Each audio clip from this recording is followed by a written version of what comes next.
এবার আমি সাগর নন্দী প্রণীত নাটকলক্ষণ রত্নকোষ গ্রন্থের প্রথম ভাগের কিছু অংশ সেকেন্ড পার্টে আলোচনা করছি। তোমরা স্ক্রিনে লক্ষ্য করলে দেখতে পাবে নাটকলক্ষণ রত্নকোষে উদ্ধৃত অপ্রসিদ্ধ এবং অনুপলব্ধ অজ্ঞাত নাট্য রচনা।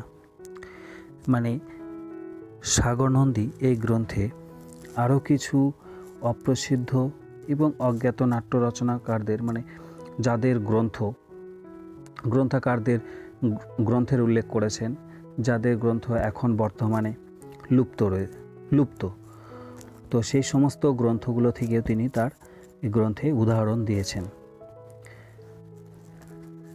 যেমন বলছি, উষাহরণ, ভান শ্রেণীর রূপক, এর উদাহরণ সাগর নন্দী ভানের অঙ্গ পুষ্পতণ্ডিকার উদাহরণে দিয়েছেন।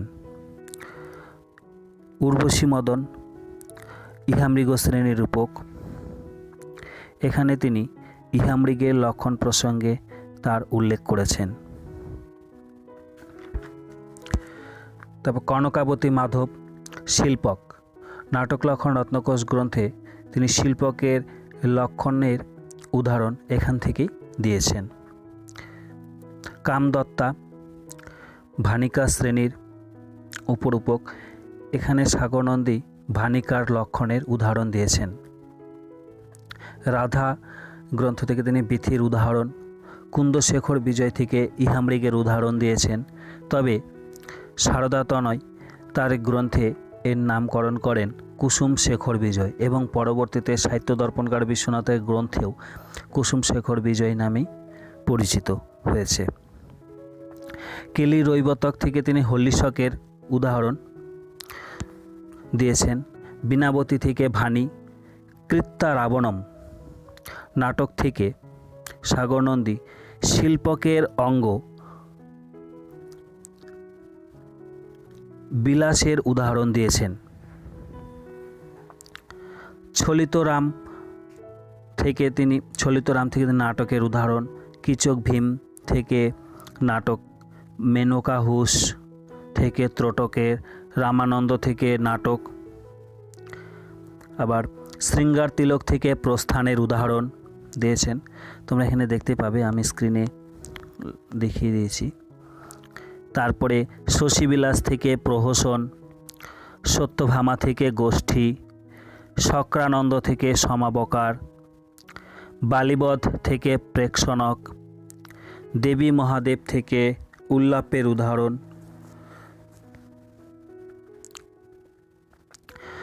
বিন্দুমতি থেকে দুর্মল্লিকা, মদনিকা কামুক থেকে রাসকের উদাহরণ, মায়া কাপালিক থেকে সংলাপ, দূতাঙ্গদ নাটক থেকে 31টি যে সন্ধ্যান্তর রয়েছে তার মধ্যে দূতের উদাহরণ তিনি সেখান থেকে দিয়েছেন। দেবদত্তকৃতি নাটক থেকে উদ্ঘাতকের লক্ষণের উদাহরণ দিয়েছেন। উৎকণ্ঠিত মাধব নাটক থেকে নাটকের উদাহরণ, গ্রামী থেকে নাটিকার উদাহরণ নিয়েছেন। ক্রীড়া রসাতল থেকে শ্রীগদিত, পদ্মাবতী পরিণয় থেকে প্রকরণ এবং জানকী রাঘব থেকে নাটকের উদাহরণ দিয়েছেন। এছাড়া তিনি গ্রন্থে আরও অজস্র এরূপ অজ্ঞাত নাট্যকারদের উদাহরণ দিয়েছেন। যেমন নরকবধ নাটক থেকে ভারতী বৃত্তির অঙ্গ প্ররোচনা এবং আরভট্টি বৃত্তির অঙ্গ সংক্ষিপ্তকের উদাহরণ তিনি দিয়েছেন।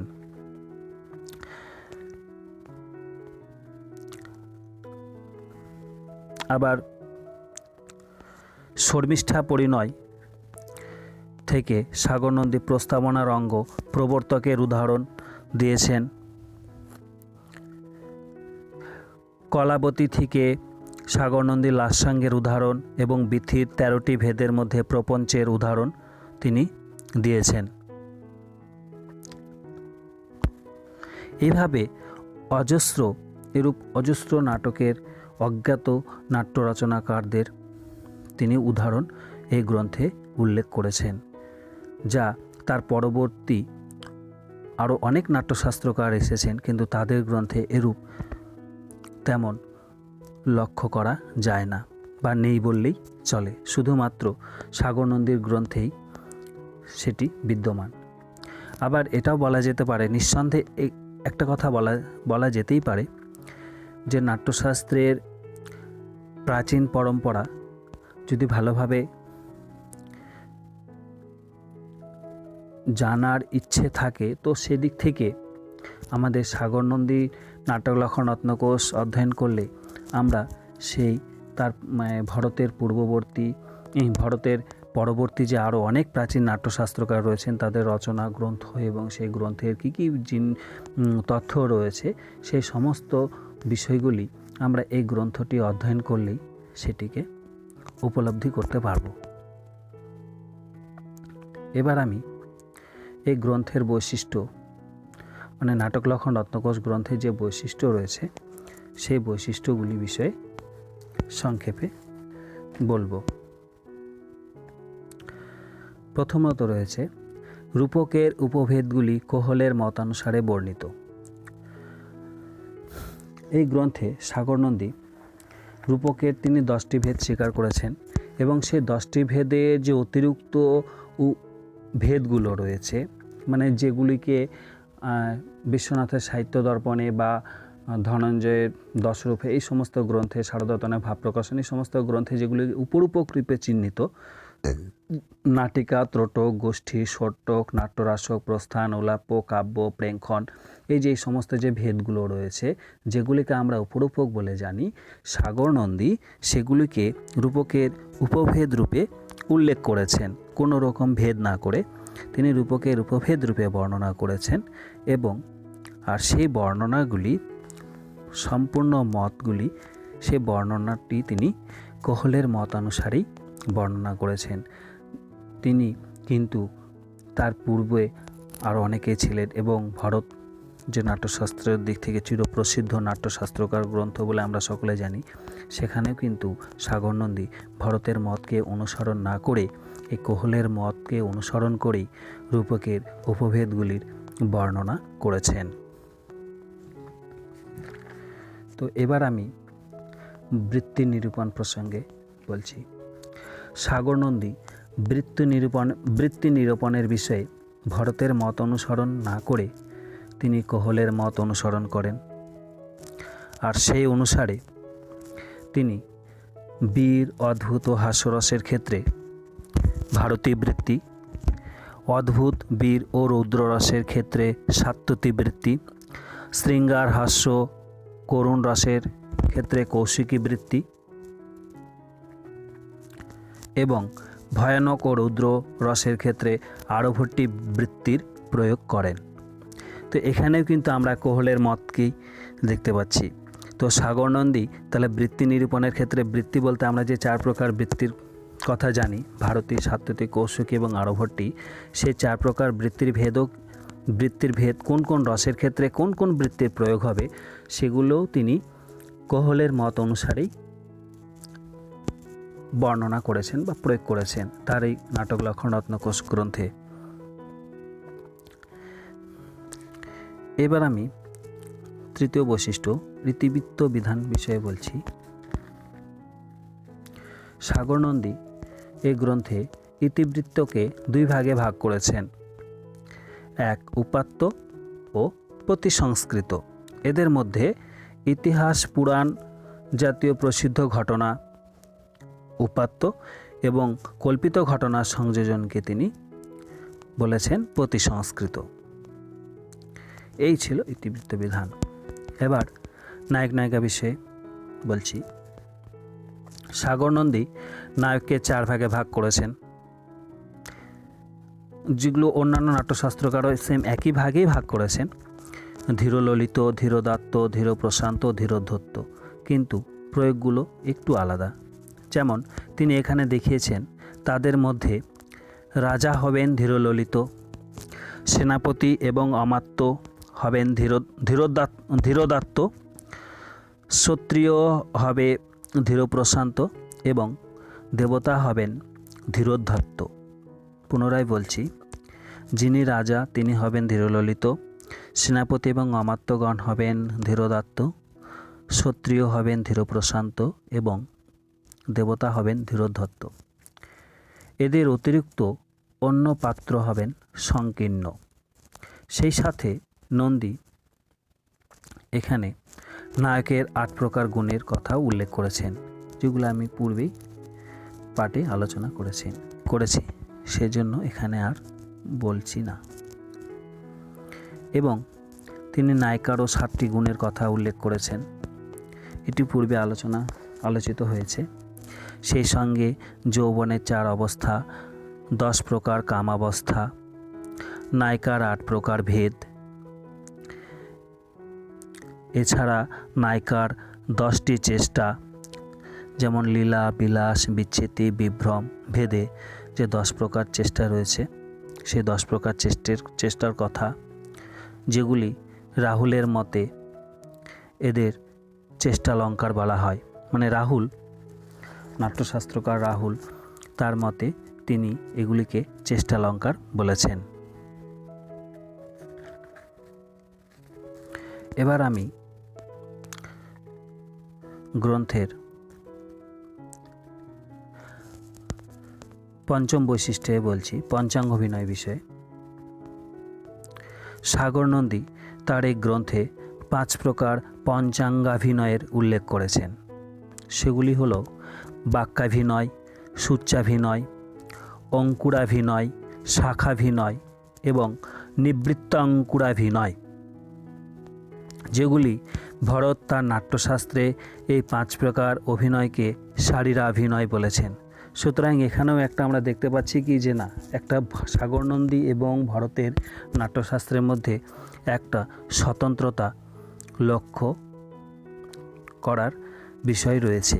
মানে স্বতন্ত্রতা বেশিরভাগ ক্ষেত্রেই আমরা ভরতের নাট্যশাস্ত্র থেকে সাগর নন্দী নাটক লক্ষণ রত্নকোষের 2টো গ্রন্থের মধ্যেই বেশিরভাগ ক্ষেত্রে আমরা কিন্তু সেই স্বতন্ত্রতাগুলো লক্ষ্য করছি।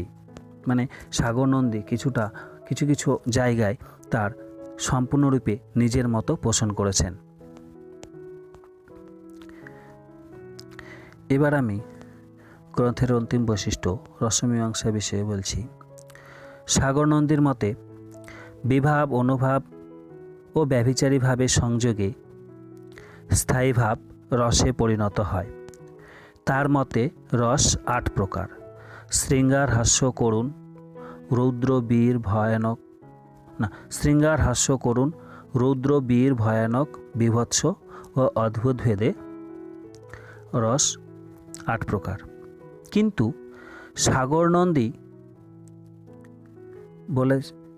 সাগর নন্দীর মতে মুখ্য রস প্রধানত 4 প্রকার। সেগুলি হল শৃঙ্গার, রৌদ্র, বীর এবং বীভৎস। আর এই 4 প্রকার রসের অনুগামী রসগুলি হল, যেমন শৃঙ্গার রসের অনুগামী রস হাস্য, রৌদ্র রসের অনুগামী রস করুণ রস, বীর রসের ক্ষেত্রে অনুগামী রস অদ্ভুত এবং বীভৎস রসের অনুগামী রস ভয়ানক। সুতরাং বলা যায় এই 4 প্রকার মুখ্য রস এবং 4 প্রকার অনুগামী রসের মিলিয়ে মোট 8 প্রকার রস সিদ্ধ হয়। তো অতএব বলা যায় এই গ্রন্থে আরও অনেক এরূপ বৈশিষ্ট্য রয়েছে। আমি এখানে শুধু কিছু বৈশিষ্ট্যের উল্লেখ করলাম।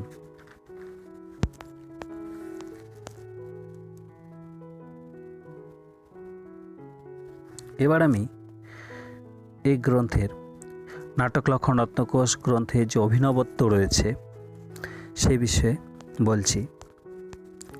প্রথমত, সাগর নন্দী নাটক লক্ষণ রত্নকোষ গ্রন্থে তিনি অন্যান্য নাট্যশাস্ত্রকারদের মতো ভরতের নাট্যশাস্ত্রকে অনুসরণ করলেও এখানে কিছু বিষয় সম্পূর্ণরূপে নিজের মত প্রকাশ করেছেন। যেমন নাটকের স্বরূপ নির্ণয়ে বিশেষভাবে আলোচনার সাথে নাট্যস্বরূপে অন্তর্গত পঞ্চাবস্থা, পঞ্চার্থ প্রকৃতি, পঞ্চসন্ধি, পতাকা স্থান, 4 প্রকার বৃত্তি, নায়ক ও নায়িকার সহজ গুণ, নাট্য লক্ষণ ও নাট্যালঙ্কারের যে বর্ণনা, সেগুলি তিনি সুন্দরভাবে নিজের মতো উপস্থাপিত করেছেন, যা এই গ্রন্থের অভিনবত্বের দিক থেকে এক নতুন দিগদর্শন বলা যেতে পারে। দ্বিতীয়ত, মানে গ্রন্থের অভিনবত্বের দ্বিতীয়ত হলো রস নিরূপণ, ভাবের বর্ণনা, রূপকের ভেদ ও উপভেদ সম্পর্কে বিস্তৃত বর্ণনা, যার মধ্যে বেশিরভাগ মত রয়েছে কোহলাচার্যের এবং অন্য বিষয়গুলিতে মাতৃগুপ্ত, হর্ষ, বিক্রম, গর্গ এদের উদ্ধৃতি রয়েছে।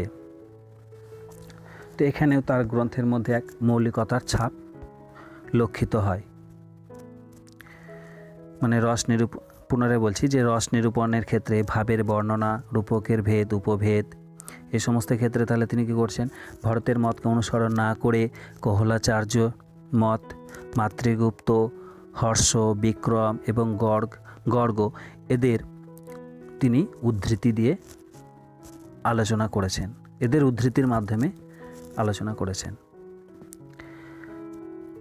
তৃতীয়ত, নাট্যশাস্ত্রীয় সিদ্ধান্তে যে বিষয়গুলি রয়েছে সেখানে সাগর নন্দীর দৃষ্টিকোণ ভরতমুনির দৃষ্টিকোণ থেকে অনেকাংশেই স্বতন্ত্রতা লক্ষিত হয়। তাহলে কি বলেছে যে না, নাট্যশাস্ত্রে যে সিদ্ধান্তগুলো, সেই সিদ্ধান্তগুলি যে বিষয়, সেই বিষয়গুলিতে যদি ভালোভাবে লক্ষ্য করা যায় তো সেখানে দেখা যাবে সাগর নন্দীর যে দৃষ্টিকোণের মাধ্যমে তিনি নাট্যশাস্ত্রীয় তথ্যগুলো উপস্থাপিত করেছেন, ভরতমুনির দৃষ্টিকোণ থেকে সেখানে অনেকাংশেই স্বতন্ত্রতা লক্ষিত হয় বা হয়ে থাকে।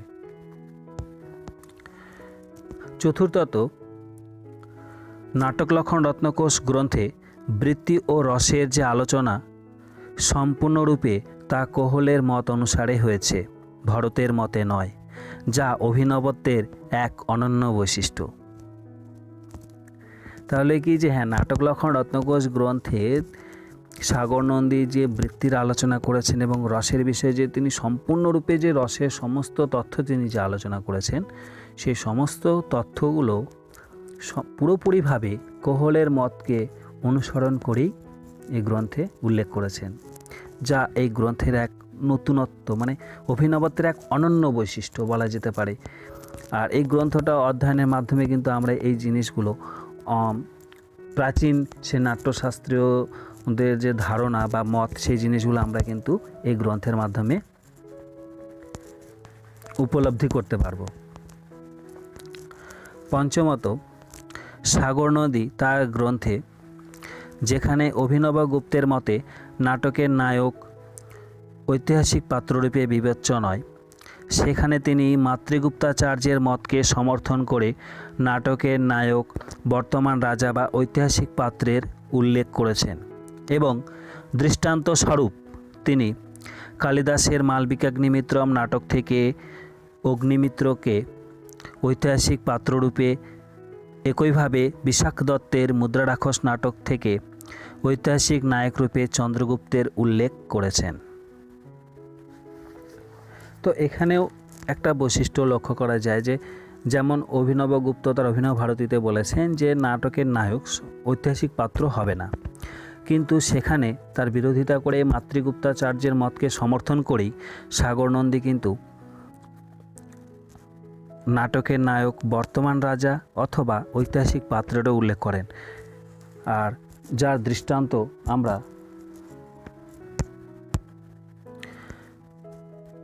কালিদাসের মালবিকাগ্নিমিত্রম নাটকের অগ্নিমিত্র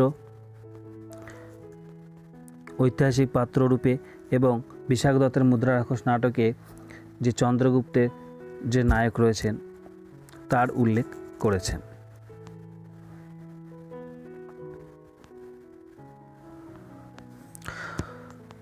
ষষ্ঠত, নাটকলক্ষণ রত্নকোষ গ্রন্থের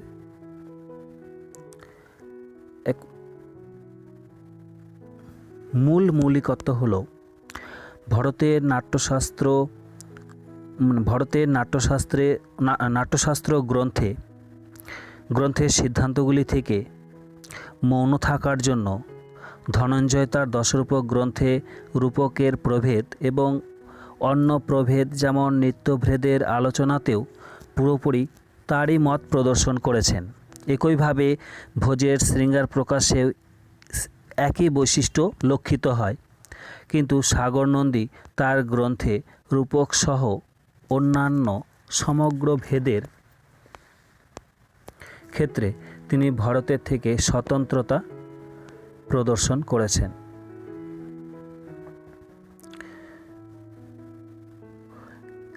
এবং অতিরিক্ত স্বতন্ত্রতা প্রদর্শন করেছেন এবং অতিরিক্ত উদাহরণ সংযোজনের মাধ্যমে তিনি গ্রন্থের উৎকর্ষতা বৃদ্ধি করেছেন। পুনরায় বলছি যে এই গ্রন্থের ষষ্ঠত যে অভিনবত্ব রয়েছে, 6 নম্বর যে অভিনবত্ব, সেখানে সাগর নন্দী বলছেন যে নাটক লক্ষণ রত্নকোষের যে বৈশিষ্ট্য, সেখানে যেমন আমরা ধনঞ্জয়ের দশরূপক যে গ্রন্থ রয়েছে সেখানে যে রূপকের ভেদ এবং যে উপভেদ ও অন্যান্য ভেদগুলির ক্ষেত্রে যেমন ধনঞ্জয় পুরোপুরি ভরতকে অনুসরণ করে তার মতকেই উদ্ধৃতি দিয়েছেন, বা ভোজের শৃঙ্গার প্রকাশে সে একই বৈশিষ্ট্য লক্ষিত হয়, কিন্তু সাগর নন্দী এর ব্যতিক্রম দেখিয়েছেন। মানে তিনি সেই রূপকের ভেদ বা অন্যান্য ভেদগুলোর ক্ষেত্রেও তিনি তার একটু অতিরিক্ত উদাহরণ সংযোজনের মাধ্যমে তিনি গ্রন্থের উৎকর্ষতাকে আরও বৃদ্ধি করেছেন তার এই নাটক লক্ষণ রত্নকোষ গ্রন্থের মাধ্যমে, যা পরবর্তীকালে রামচন্দ্র গুণচন্দ্রের নাট্যদর্পণে শারদাতনের ভাব প্রকাশন এবং বিশ্বনাথের সাহিত্য দর্পণেও প্রভাব রয়েছে। আবার নাটক লক্ষণ রত্নকোষ গ্রন্থে প্রাপ্ত নাট্যশাস্ত্রীয় জ্ঞাত এবং অজ্ঞাত আচার্যের তালিকার এক সুবিশাল বাঙ্ময়ের যে নিদর্শন পাওয়া যায়, তা এই গ্রন্থ ব্যতীত আর অন্যান্য কোনো গ্রন্থেই তেমন দেখা যায় না বললেই চলে। অতএব বলা যায় এই গ্রন্থটি সম্পূর্ণ দিক থেকে অভিনবত্বের এক নতুন বার্তা প্রদান করেছে।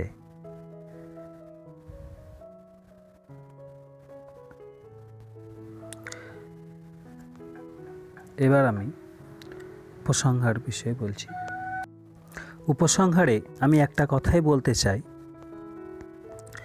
সাগর নন্দীর এই নাটক লক্ষণ রত্নকোষ গ্রন্থটি যদি আমরা ভালোভাবে অধ্যয়ন করি, তবে আমার মনে হয় অনেক অজানা নাট্যশাস্ত্রীয় তথ্য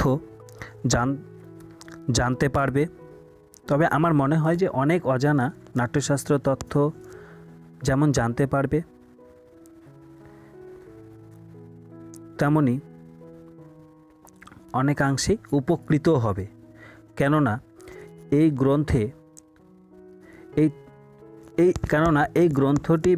গ্রন্থ ছাড়া আর অন্য কোনো গ্রন্থে তেমন সেই সমস্ত প্রাচীন নাট্যকারদের বর্ণনা বা সেই গ্রন্থের বিষয়বস্তুর আলোচনা নেই বললেই চলে। যেমন এই গ্রন্থে ভরতের পরবর্তী এবং সাগর নন্দীর পূর্ববর্তী কিছু প্রাচীন নাট্যশাস্ত্রকার রয়েছেন। তাদের মধ্যে যেমন কোহল ভরত, মাতৃগুপ্ত, গর্গ, রাহুল, অশ্বকূট, নক্কুট, কাত্যায়ন প্রভৃতি এরূপ অনেক প্রাচীন নাট্যশাস্ত্রকারদের নাম ও সেই সাথে তাদের গ্রন্থাবলীর সাথে পরিচিতি হবে। আবার রূপকের যে 10টি ভেদের অতিরিক্ত যে উপভেদগুলি রয়েছে, সেই উপভেদগুলিতে সাগর নন্দী সবথেকে বেশি, যত নাট্যশাস্ত্রকার রয়েছে তাদের মধ্যে সবথেকে বেশি রূপকের উপভেদে তিনি অনেক অজ্ঞাত নাট্যশাস্ত্রকারদের গ্রন্থের উল্লেখ করেছেন, মানে যেগুলো এখন আমরা আমাদের হাতে নেই বললেই চলে বা অধুনা লুপ্ত, সেই সমস্ত গ্রন্থের নাম ও গ্রন্থকারদের পরিচয় বিষয়ে জানতে পারবে। আর শুধু তাই নয়, পরবর্তী সাগর নন্দীর পরবর্তী যে সমস্ত নাট্যশাস্ত্রকার এসেছেন, যেমন সারদাতনের ভাব প্রকাশন, রামচন্দ্র গুণচন্দ্রের নাট্যদর্পণ, বিশ্বনাথের সাহিত্য দর্পণের ষষ্ঠ পরিচ্ছেদে এবং সারঙ্গদেবের সঙ্গীত রত্নাকর, এই সমস্ত প্রভৃতি গ্রন্থে নাটক লক্ষণ রত্নকোষের যথেষ্টভাবে প্রভাব রয়েছে। অতএব বলা যায় যে আমাদের নাট্যশাস্ত্রের প্রাচীন পরম্পরাকে যদি ভালোভাবে জানতে হয় বা অধ্যয়ন করার মানে সে বিষয়গুলি যদি আকাঙ্ক্ষা থেকে থাকে, তাহলে সাগর নন্দীর নাটক লক্ষণ রত্নকোষ গ্রন্থটি অবশ্যই একবার অধ্যয়ন করা উচিত, যেখানে তিনি অনেক প্রাচীন নাট্যশাস্ত্রকারদের নাম সহ সেই গ্রন্থের বিবরণ এর বর্ণনা দিয়েছেন, যেগুলো বর্তমানে লুপ্ত এবং আর কোনো গ্রন্থ নেই। সেই লুপ্তপ্রায় গ্রন্থের বিবরণ জানার জন্য একমাত্র সাগর নন্দীর নাটক লক্ষণ রত্নকোষেই সেই তথ্যগুলো পাওয়া সম্ভব। অতএব সাগর নন্দী প্রাচীন নাট্যশাস্ত্রকারদের মধ্যে যথেষ্ট উৎকৃষ্টতার দাবি রাখে। ধনঞ্জয়ের দশরূপক বা বিশ্বনাথের সাহিত্য দর্পণ বা সারদাতনের ভাব প্রকাশন, এই সমস্ত নাট্যশাস্ত্রকারদের থেকেও তিনি অনেকাংশেই উৎকৃষ্ট বলে মনে হয়।